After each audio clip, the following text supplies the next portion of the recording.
Hello friend, welcome to physics power. तो आज हम जानेंगे कि हम मोबाइल फ़ोन से एक दूसरे से बात कैसे कर पाते हैं। तो जब भी हम मोबाइल फ़ोन से बात करते हैं तो हम साउंड प्रोड्यूस करते हैं और मोबाइल फ़ोन में लगा हुआ माइक्रोफोन इस साउंड वेव को वह इलेक्ट्रिकल सिग्नल में कन्वर्ट करता है। फिर उस इलेक्ट्रिकल सिग्नल को हम ऑडियो एम्पलीफायर के पास भेजते हैं और इसका काम होता है कि यह उस इलेक्ट्रिकल सिग्नल के एम्पलीट्यूड को इंक्रीज कर देता है और उस सिग्नल को हम मैसेज सिग्नल भी कहते हैं। फिर इसको हम मॉड्यूलेटर के पास भेजते हैं। मॉड्यूलेटर का काम होता है कि यह इस मैसेज सिग्नल और यह एक हाई फ्रीक्वेंसी कैरियर वेव दोनों को यह आपस में मिक्स कर देता है। मिक्स करने के बाद जो वेव बनता है उसको मॉड्यूलेटेड वेव बोला जाता है। इसको मिक्स इसलिए किया जाता है कि इस मैसेज सिग्नल के पास इतनी एनर्जी नहीं है कि इसको हम एक स्थान से दूसरे स्थान तक भेज सकें।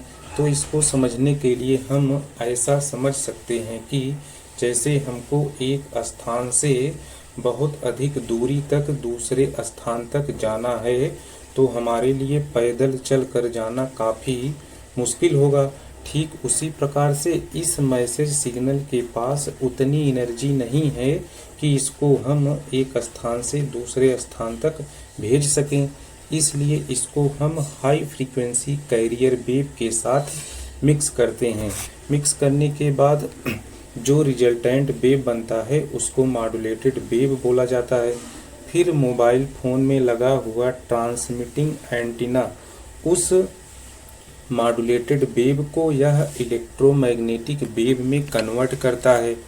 फिर इलेक्ट्रोमैग्नेटिक वेव में कन्वर्ट करने के बाद मोबाइल फ़ोन से एक इलेक्ट्रोमैग्नेटिक वेव निकलकर नियरेस्ट टावर के पास जाता है और वह टावर उस इलेक्ट्रोमैग्नेटिक वेव को मोबाइल स्विचिंग सेंटर के पास भेजता है। फिर वह मोबाइल स्विचिंग सेंटर उस इलेक्ट्रोमैग्नेटिक वेव को आप जिस व्यक्ति के पास कॉल करते हैं उसके नियरेस्ट टावर के पास भेजता है। फिर यह टावर उस व्यक्ति के मोबाइल फ़ोन तक भेजता है। फिर उस व्यक्ति के मोबाइल फ़ोन में लगा हुआ रिसीविंग एंटीना उस इलेक्ट्रोमैग्नेटिक वेव को यह इलेक्ट्रिकल सिग्नल में कन्वर्ट करता है। फिर इलेक्ट्रिकल सिग्नल में कन्वर्ट करने के बाद इसको डीमॉड्यूलेट किया जाता है। जैसा कि आपने पीछे देखा था, मॉड्यूलेटर का काम था कि वह मैसेज सिग्नल को एक हाई फ्रीक्वेंसी कैरियर वेव के साथ मिक्स किया गया था। फिर इसमें डीमॉड्यूलेटर में यह होता है कि यह उस हाई फ्रीक्वेंसी कैरियर वेव को रिमूव कर देता है और यह केवल मैसेज सिग्नल को ही पास करता है। फिर इस मैसेज सिग्नल को हम एम्पलीफायर के पास भेजते हैं। इसका काम होता है कि यह सिग्नल के एम्पलीट्यूड को इंक्रीज कर देता है और इंक्रीज करने के बाद इसको हम स्पीकर के पास भेजते हैं। इसका काम होता है कि यह उस सिग्नल को साउंड वेव में कन्वर्ट करता है जिससे हम मोबाइल फ़ोन से एक दूसरे की बात को सुन पाते हैं।